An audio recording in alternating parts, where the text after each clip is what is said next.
என் நெஞ்சில் குடியிருக்கும்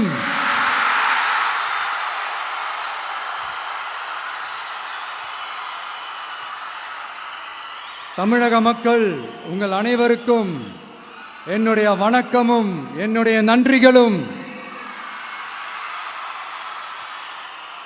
குறிப்பா திருச்சி கிழக்கு தொகுதி மக்கள் உங்கள் அனைவருக்கும் என்னுடைய ஸ்பெஷல் வணக்கமும் ஸ்பெஷல் நன்றிகளும். இதை நான் ஏன் இப்படி சொல்கிறேன்னா, என்னை இப்போ பெரம்பூர் தொகுதி எம்எல்ஏன்னு தான் சொல்லுவாங்க. பட் ஆனால் அது எலெக்ஷன் கமிஷனோட அந்த சட்ட விதிகளுக்கு மட்டும்தான் அப்படி. ஆனால் என்னை பொறுத்த வரைக்கும், தமிழ்நாட்டை பொறுத்த வரைக்கும், தமிழ்நாட்டுக்கு எப்படி திருச்சி ஒரு இதயம் மாறியோ, அந்த மாதிரி என்னோட இதயத்துக்கு திருச்சி கிழக்கு தொகுதி மக்களும் ரொம்ப ரொம்ப ரொம்ப க்ளோஸ் தான். அதில் எந்த மாற்றமும் கிடையாது. சரிங்களா?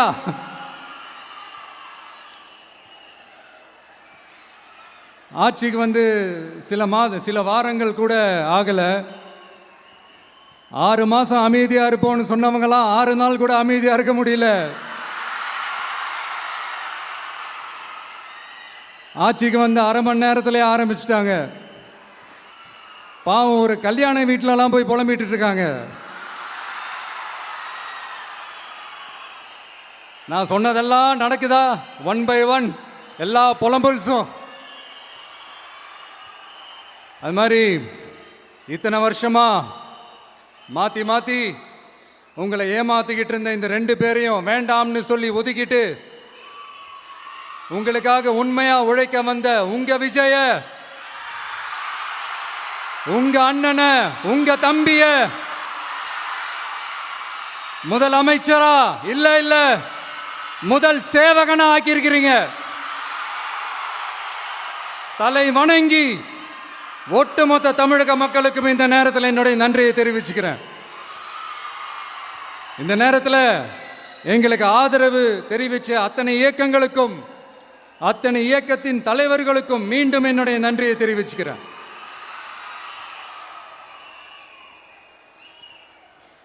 புரட்சி தலைவர் எம்ஜிஆர் அவர்களுடைய முதல் தேர்தலில் கூட இந்த அளவுக்கு ஒரு ஓட் பர்சன்டேஜ் வாங்கலை அப்படின்ட்டு நிறைய பேர் சொன்னாங்க. ஆனால் நீங்கள் டிவி கேட்க அவ்வளோ நீங்கள் ஆதரிச்சிருக்கிறீங்க. நான் எம்ஜிஆர் அவர்களோடலாம் நான் கம்பேர் பண்ணல. எம்ஜிஆர் தான். ஆனால் நாம் பெரியார், அண்ணா, எம்ஜிஆர் அவர்கள் வழியில் ஒரு அன்பா உழைக்க வந்த உங்கள் விஜய், அவ்வளவுதான். 1977 நீங்கள் போடாத ஓட்டை 2026 நீங்கள் போட்டிருக்கிறீங்க. என்ன ஒன்று, இன்னும் கொஞ்சம் அதிகமாக ஆதரிச்சிருந்தீங்கன்னா கொஞ்சம் நல்லா வந்திருக்கும். பட் பரவாயில்ல, ஃப்யூச்சரில் வரப்போகிற எல்லா தேர்தல்லையும் உங்களுடைய முழு சப்போர்ட்டை என்னால் வாங்க முடியுன்ற அந்த ஒரு நம்பிக்கை இப்போ என் மனசில் ரொம்ப ஆழமாக பதிஞ்சிருக்கு. ஏன்னா நீங்கள் அமைச்சு கொடுத்துருக்கிற இந்த ஆட்சியில் எல்லா நன்மைகளையும் நீங்கள் கண்கூடா பார்க்க தான் போறீங்க அப்படின்ற அந்த கான்ஃபிடென்ஸும் இப்போ என் மனசில் ரொம்ப ஆழமாக பதிஞ்சிருக்கு. யார் எந்த நிலைமைக்கு எந்த பொசிஷனில் போனாலும் இந்த கிண்டலும் கேலியுமா பேசுறது இருக்க தானே செய்யும். நம்மளை பற்றி, நம்ம அரசியலை பற்றி, நம்ம பேச்சை பற்றி இந்த கிண்டலும் கேலியுமா பேசிட்டு தானே இருப்பாங்க. அவங்க எல்லாருக்குமே என் சைட்லேருந்து ஒரே ஒரு ரிக்வெஸ்ட், தயவு செஞ்சு நிப்பாட்டிடாதீங்க. தயவு செஞ்சு கண்டினியூ பண்ணுங்க. நீங்க தான் என்னோட எனர்ஜி ஃபோர்ஸு. நீங்க பேசிக்கிட்டே இருங்க. நான் மக்களுக்கு தேவையான நல்லதை செஞ்சுக்கிட்டே இருப்பேன். அடுத்து இப்போ நம்ம புதுசாக அந்த சூட்லாம் போட்டு வரோம்ல, அதை பற்றி கூட நிறைய பேர், ஏன் நாமெல்லாம் கோட் சூட்லாம் போடக்கூடாதா? அதிகாரம் செய்கிறவங்களும் ஆதிக்க சக்திகளும் மட்டும்தான் கோட் சூட்லாம் போடணுமா என்ன? அப்பெல்லாம் எதுவுமே கிடையாது. நான் என்ன கலராக போட்டு வரேன், 2 கலர். நம்ம எல்லாரும் மனசு மாதிரியே பிளாக் அண்ட் ஒயிட். எல்லாத்திலும் பிளாக் அண்ட் ஒயிட்டா இந்த விஜய் இருப்பான் அப்படின்னு காட்டுறதுக்கு தான் அந்த கலர்.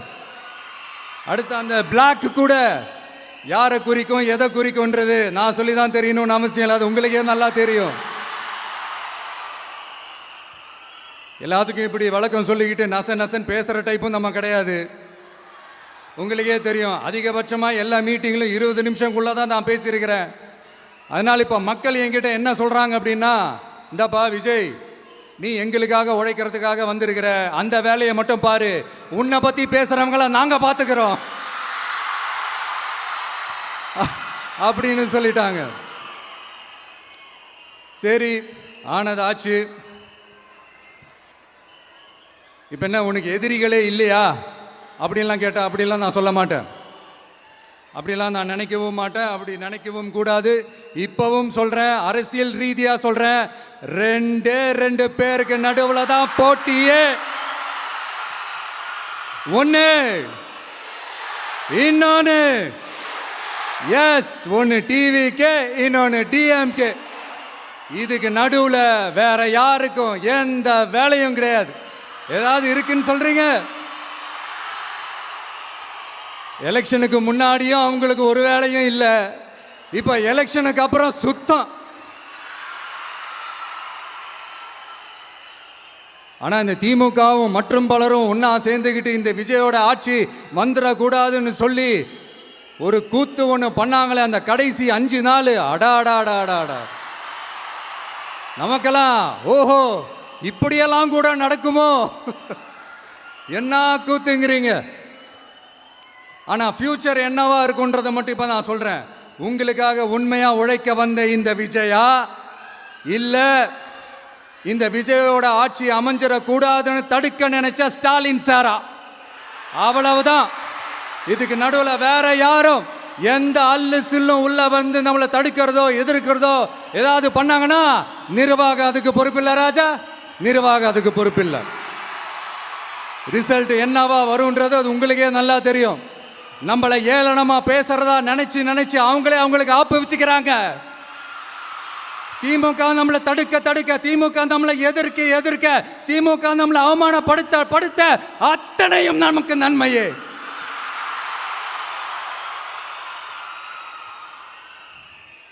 ஒன்று கவனிச்சிங்களா மக்களே, நம்ம ஆட்சிக்கு வந்ததுக்கு அப்புறம் ஒரு விஷயம் ஒன்று நடந்துகிட்டு இருக்கு. இது இந்த ஜென்சி தலைமுறையை அட்ராக்ட் பண்ணுறதுக்காக இங்கிலீஷ் தமிழ் கலந்த அறிக்கை, அது சொல்ல வந்த நினைச்சிங்களா? அந்த காமெடியெல்லாம் கிடையாது. அடுத்து இந்த ரியாலிட்டியை மறந்துட்டு இந்த ரீல்ஸ் போடுறது, அது சொல்ல வந்தீங்களா? அந்த காமெடியும் கிடையாது. இது சீரியஸாக ஒரு விஷயம் நடந்துக்கிட்டு இருக்கு. முன்னெல்லாம் சட்டசபையில் யார் பேசுனா நமக்கு என்ன, யார் அடிச்சுக்கிட்டா நமக்கு என்னன்னு இருந்த கூட்டம்லாம் இப்போ சட்டசபையில் என்ன நடக்குது, என்ன பேசிக்கிறாங்கன்றது ரொம்ப உன்னிப்பாக கவனிக்கிறாங்க. கவனிச்சிங்களா? திமுக ஸ்டைல்லே சொல்லணும்னா ரீல்ஸ் போட்ட கூட்டம்லாம் இப்போ நியூஸ் பார்த்துக்கிட்டு இருக்கிறாங்க. அதில் நமக்கு சந்தோஷம்தான், பெருமை தான். நம்மளுடைய யங்ஸ்டர்ஸ், நம்ம பெண்கள் எல்லாம் அந்த அரசியல் என்னன்னு தெரிஞ்சுக்கணும், அந்த அரசியல் என்னன்னு புரிஞ்சுக்கணும்னு அப்படி ஒரு விழிப்புணர்வு ஏற்பட்டிருக்கு. அதில் எங்களுக்கு சந்தோஷம்தான். இதெல்லாம் யாரால நடந்திருக்கின்றது நான் சொல்லி தான் உங்களுக்கு தெரியணும்னு அவசியம் இல்லை, அது உங்களுக்கே நல்லா தெரியும். இப்படிப்பட்ட நம்ம தெய்வங்களை, இப்படிப்பட்ட நம்ம மக்களை தற்குறின்றது இன்னமும் சொல்லிக்கிட்டு இருக்கிறாங்க. நான் காஞ்சிபுரத்தில் சொன்னதை தான் இங்கே நான் திரும்பவும் ரிப்பீட் பண்ணுறேன். நீங்கள் தற்குறின்னு சொன்னீங்களே, அவங்க தான் உங்களோட அரசியல் வாழ்க்கையே ஒரு கேள்விக்குறி ஆக்கியிருக்கிறாங்க. கேள்விக்குறி ஆக்கிட்டாங்க, இன்னமும் ஆக்க போகிறாங்க. அன்னைக்கு நான் சொன்னப்போ சிரிச்சவங்களாம் இன்னைக்கு என்ன பண்ண போகிறாங்களோ. உண்மையை சொன்னாதான் அந்த கூட்டத்துக்கு கசக்குமே. உண்மையிலே நீங்க மக்கள் மனசை புரிஞ்சு வச்சிருந்தீங்கன்னா நீங்க இப்படி மக்களை தப்பாவே பேசியிருக்க மாட்டீங்க. அது என்ன, அப்புறம் அரசியல் புரிதல் இல்லாம மக்கள் நமக்கு ஓட்டு போட்டுட்டாங்களாம். இந்த கவர்ச்சியில மயங்கி மக்கள் நமக்கு ஓட்டு போட்டுட்டாங்களா? நான் என்ன, சரி விடுங்க.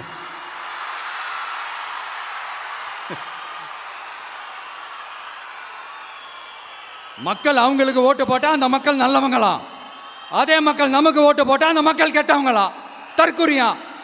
இதே மக்கள் தான் இத்தனை வருஷமா அவங்களுக்கு ஓட்டு போட்டுட்டு இருந்தாங்க. உங்களுக்கு மட்டும் என்ன, வேற ஏதாவது பிளானட்ல இருந்து குதிச்சு ஓட்டு போட்டு போனாங்களா? தற்கொரியாமா, தற்கொரி நல்லா வருது, வேணான்னு பாக்குறேன். எங்க அண்ணன் விஜயகாந்த் அண்ணன் சொல்ற மாதிரி, அண்ணா அவர்கள் ஆரம்பிச்ச கட்சியை ஒரு அடிமை கூடாரமா ஆக்குனது யாருங்க சார்? இப்படியெல்லாம் ஆக்கிட்டு உண்மையை சொல்லு உடன்பிறப்பேவா. உங்களோட அந்த உண்மையான உடன்பிறப்புக்கெல்லாம் என்ன சொல்றாங்க தெரியுமா சார்? திமுக இப்படி ஆனதுக்கு காரணம், அந்த காரணத்தை வெளியிலலாம் போய் தேடாதீங்க, உங்க குடும்பத்துக்குள்ளேயே கேளுங்கிறாங்க. உங்களுக்காக மாடா உழைச்சி தேஞ்சு போய் கிடக்கிறோம். திமுக இப்படி ஆனதுக்கு காரணம் உழைக்காம சொகுசா இருக்கிற உங்க குடும்பத்துக்குள்ளேயே போய் கேளுங்கிறாங்க. ஒவ்வொரு திமுக தொண்டனும் அதை சொல்றாங்க. அதை புரிஞ்சிக்காம நம்மளையும் நம்ம மக்களையும் தப்பா பேசிக்கிட்டு, நீங்க மக்களை தப்பா பேசுனீங்கன்னா இந்த விஜய் வந்து கேள்வி கேட்பான், சும்மா இருக்க மாட்டான். இந்த விஜயும் தமிழ்நாட்டு மக்களும் வேறு வேறு இல்லை. இந்த விஜய் தான் தமிழ்நாட்டு மக்களோட ஒரு உண்மையான ஒரே பிரதிநிதி. இது இன்னைக்கும் சரி, நாளைக்கும் சரி, நாளன்னைக்கும் சரி, இதுதான் நிஜம். மறுபடியும் சொல்றேன், நமக்கும் மக்களுக்கும் இடையே இருக்கிற இந்த பூர்வ ஜென்ம பந்தத்தை, அந்த உறவை ஏதோ இந்த சதிகள் சூழ்ச்சிகள் பண்ணி யாராலையும் எதுவும் கெடுக்கவே முடியாது. கெடுக்க ட்ரை பண்ணீங்க. நம்ம ஆட்சிக்கெல்லாம் வரதுக்கு முன்னாடி என்ன சதிகள், என்ன சூழ்ச்சிகள், என்னென்னலாம் பண்ணி எப்படியெல்லாம் தடுத்துடலான்னு. ஆனால் இப்போ ஆட்சிக்கு வந்த இந்த சாமானிய மக்கள் ஆட்சியை நீங்கள் இந்த எதிர்கட்சியாக இருக்கும் போது ஒன்று யூஸ் பண்ணுவீங்கள, இந்த பழைய டெக்னிக்கு, அதெல்லாம் யூஸ் பண்ணி நம்மளையும் மக்களையும் பிரிச்சிடலாம்னு நினச்சிங்கன்னா அது ஒரு காலம் நடக்காது. மக்கள்லாம் ரொம்ப தெளிவாயிட்டாங்க சார், ரொம்ப தெளிவாயிட்டாங்க. அதனால ஒரு ஆக்கப்பூர்வமான ஒரு எதிர்கட்சியை செயல்பட்டு மக்கள் மனசை வெல்ல பாருங்க. இந்த கடைசி லாஸ்ட் 1 மந்த்தாக நடந்த ஒரு சில விஷயங்கள் உங்ககிட்ட நான் ஷேர் பண்ணணும்னு ஆசைப்படுறேன். இந்த 200 யூனிட் மின்சாரம், கட்டணமில்லா மின்சாரம் அறிவித்தோம்.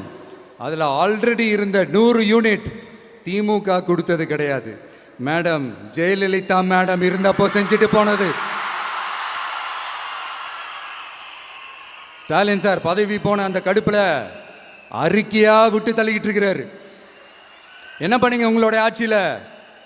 மக்கள் பணத்தை, டாஸ்மாக்லேருந்து அடித்த அந்த பணத்தை, ஊழல் செஞ்ச அந்த ஃபைலை க்ளோஸ் பண்ணுறதுக்கு அலைஞ்சிங்க. ஆனால் இந்த விஜய் மக்களுக்கு தொந்தரவாக இருக்கிற அதே டாஸ்மாக்கை க்ளோஸ் பண்ணா. விவசாயிகளோட அந்த கடனை தள்ளுபடி மேக்சிமம் இந்த 1 மந்த்ல என்ன செய்ய முடியுமோ அதை செஞ்சான். நீங்க தான் அந்த நிதி சம்பந்தமா இருக்கிற எல்லா கேட்டையும் லாக் பண்ணி வச்சுட்டு போயிருக்கிறீங்க. அதை சரி செய்ய வேணாமா? அதை ஒழுங்குபடுத்த வேணாமா? அதனால மறுபடியும் சொல்றேன், இந்த விஜய் பொய் சொல்லி ஏமாத்துறதுக்காகலாம் அரசியலுக்கு வரல. உங்க கூடவே நிக்கிறதுக்காக மட்டும்தான் அரசியலுக்கு வந்திருக்கிறேன். அதுல எந்த மாற்று கருத்துமே கிடையாது. கவலையப்படாதீங்க விவசாய பெருமக்களே. அடுத்து இந்த சட்டம் ஒழுங்கு, அது சரியில்லை இது சரியில்லைன்னு சொல்லி திமுகவும் மற்றும் பலரும் மாறி மாறி கூவுறீங்க. நான் ஒன்று கேட்குறேன், இந்த மாடல் அரசுன்னு சொல்கிறீங்களே, அதில் என்ன செஞ்சு வச்சுட்டு போயிருக்கீங்க? ஒரு ஊர் விடாமல், ஒரு தெரு விடாமல் போதைப் பொருள் கலாச்சாரம் அப்படியே ஸ்ப்ரெட் ஆகி கொட்டி கிடக்குது. அது அப்போவே இனிஷியல் ஸ்டேஜ் அதை நீங்கள் கண்ட்ரோல் பண்ணியிருந்தீங்கன்னா இத்தனை பெண்களை இழக்க வேண்டிய ஒரு சூழ்நிலை ஏற்பட்டிருக்குமா? எல்லாத்தையும் பண்ணிட்டு பழியை தூக்கி ஏன் மேலே போடுறாங்க. நீங்கள் என்ன பழி நம்ம மேலே போட்டாலும் மக்கள் நிம்மதியாக வாழக்கூடிய அந்த செயலை கண்டிப்பாக இந்த விஜய் செஞ்சு தான் காட்டுவான். அதுக்காக தான் எஃபிஷியண்டான போலீஸ் ஆஃபீஸர்ஸ் நான் அப்பாயிண்ட் பண்ணியிருக்கிறேன். எஃபிஷியண்டான அந்த போலீஸ் ஆஃபீஸர்ஸ் டீம் நான் அப்பாயிண்ட் பண்ணியிருக்கிறேன். பெண்கள் பாதுகாப்பான அந்த சிங்கப்பெண் காவல் படை நெக்ஸ்ட் வீக் அதை இனாகரேட் பண்ண போகிறோம். தப்பு செஞ்சவங்களுக்கான தண்டனை, அதுக்கான சார்ஜ் ஷீட் எல்லாமே ரொம்ப ஃபாஸ்ட்டாக ரொம்ப ஸ்பீடாக செய்கிறதுக்கான அந்த வேலையை செய்ய சொல்லியிருக்கிறோம். கோர்ட்டில் கூட தப்பு செஞ்சவங்களுக்கான அந்த கடுமையான தண்டனை வாங்கி கொடுக்கறதுக்கான அந்த வேலையையும் ரொம்ப சீக்கிரமாக செய்ய சொல்லியிருக்கிறோம். அதனால் நீங்கள் என்ன பழி நம்ம மேலே போட்டாலும் உண்மையாக உறுதியாக மக்களுக்கு தேவையான எல்லா விஷயங்களையும் இந்த விஜய் செஞ்சு தான் காட்டுவான். இப்படியெல்லாம் நம்ம சொல்கிறதுனால இவங்க என்ன சொல்லுவாங்க தெரியுமா? அவங்க தான் ஆட்சியிலே இல்லையே, அப்புறம் ஏங்க அவங்கள குறை சொல்றீங்க அப்படின்னு கேட்பாங்க. வேரில் வெந்நியை ஊற்றிட்டு போனவங்கள வெளிச்சம் போட்டு காட்டாமல் பின்ன வேற என்ன சொல்லுவாங்க?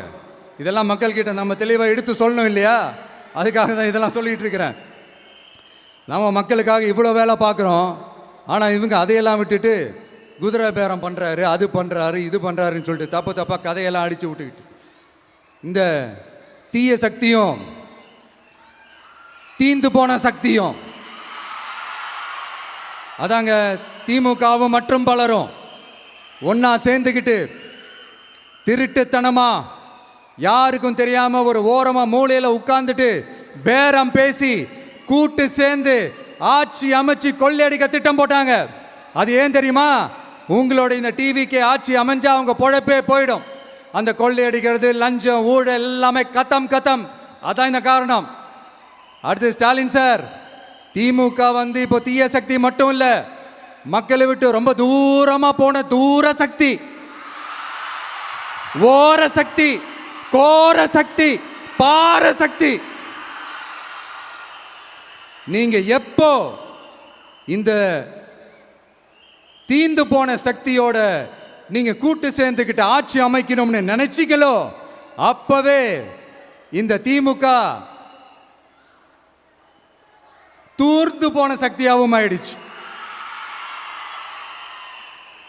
நீங்களாம் நம்மளை பத்தி அவதூறு பேசலாமா சார்? இது நியாயமா? மக்களை இவ்வளோ பெரிய மக்கள் சக்தி நம்மளோடு இருக்கும் போது நமக்கு எதுக்கு வேற அரசியல்? எலெக்ஷன்ல 50-60 வருஷமா இருந்த சாதியை உடைச்சிருக்கிறோம், மதத்தை உடைச்சிருக்கிறோம், காசு கொடுத்து ஓட்டு வாங்கறத உடைச்சிருக்கிறோம். நாம எது செஞ்சாலும் கான்ஸ்டிடியூஷன்ல தான் செய்வோம். நாம சிங்கிள் மெஜாரிட்டி வாங்கி இருந்தாலும் நம்மளை நம்பி முறையா கூட்டணியில கட்சியில ஆதரிக்க வர்றவங்களை அரவணைச்சு தான் இருப்போம். நான் இப்பவும் மீண்டும் டிக்ளேர் பண்றேன், டிவிகே ஆட்சி எந்த பாகுபாடும் இல்லாம எல்லாருக்குமான ஒரு ஆட்சியா தான் இருக்கும். அதுல எந்த மாற்றமும் கிடையாது. ஸ்டாலின் சார் மாதிரி ஊசலாட்டம் இருக்கவே இருக்காது. மதச்சார்பற்ற கொள்கையில சமரசமே இல்லை. மாநில உரிமைகளை விட்டு கொடுக்கவே மாட்டோம். நதி நீர் உரிமைகளை விட்டு கொடுக்கவே மாட்டோம். சமூக நீதி, சம நீதிய, சமத்துவ நீதிய ஒரு நாளும் விட்டு கொடுக்கவே மாட்டோம். அதனால திருச்சி கிழக்கு தொகுதி மக்களே, தமிழ்நாட்டில் இருக்கிற 234 தொகுதியும் நம்ம தொகுதி தான். அதுல எந்த கட்சி ஜெயிச்சிருந்தாலும் அது நம்ம தொகுதி தான். பெரம்பூரா இருக்கட்டும், திருச்சி கிழக்கா இருக்கட்டும், எனக்கு 2 கண்கள் மாதிரி. அதுலயும் திருச்சி கிழக்கு என் செல்ல புள்ள மாதிரி. அதனால வரப்போற இடைத்தேர்தல்ல உங்க வீட்டில் இருக்கிற ஒருத்தரை, உங்கள ஒருத்தரை தான் வேட்பாளராக நிக்க வைக்க போறோம். நீங்க எப்படி இந்த விஜய்க்கு ஆதரவு கொடுத்து ஓட்டு போட்டு ஜெயிக்க வச்சீங்களோ அதே மாதிரி வரப்போற இடைத்தேர்தல்ல உங்களுடைய அந்த வேட்பாளரையும் ஜெயிக்க வைப்பீங்கன்ற அந்த ஒரு நம்பிக்கை நான் முழுமையாக தான் நம்புறேன். உங்களுக்காக உழைக்க வந்திருக்கிறேன். உங்களுக்காக எல்லா விஷயத்தையும் நான் பார்த்து பார்த்து செய்வேன். ஊழல் இல்லாத, லஞ்சம் இல்லாத ஒரு ஆட்சியை நான் கொடுப்பேன். I understand. ஒரே நாள் அது நடக்காததான், ஒரு மேஜிக் இல்லை. பட் ஒரு நாள் அதை நான் நடக்க வைப்பேன். எனக்கு இப்போ வேற எந்த வேலையும் இல்லை உங்களுக்காக உழைக்கிறத தவிர. என் கடன் இனி என் மக்களுக்கு பணி செய்து கிடைப்பதே. மீண்டும் என்னை ஜெயிக்க வச்ச தமிழக மக்களுக்கும் திருச்சி கிழக்கு தொகுதி மக்களுக்கும் மீண்டும் என்னுடைய நன்றியை தெரிவிச்சுக்கிட்டு கான்ஃபிடென்ட்டா இருங்க, நல்லதே நடக்கும், வெற்றி நிச்சயம். மீண்டும் சந்திக்கும் வரை நன்றி, வணக்கம்.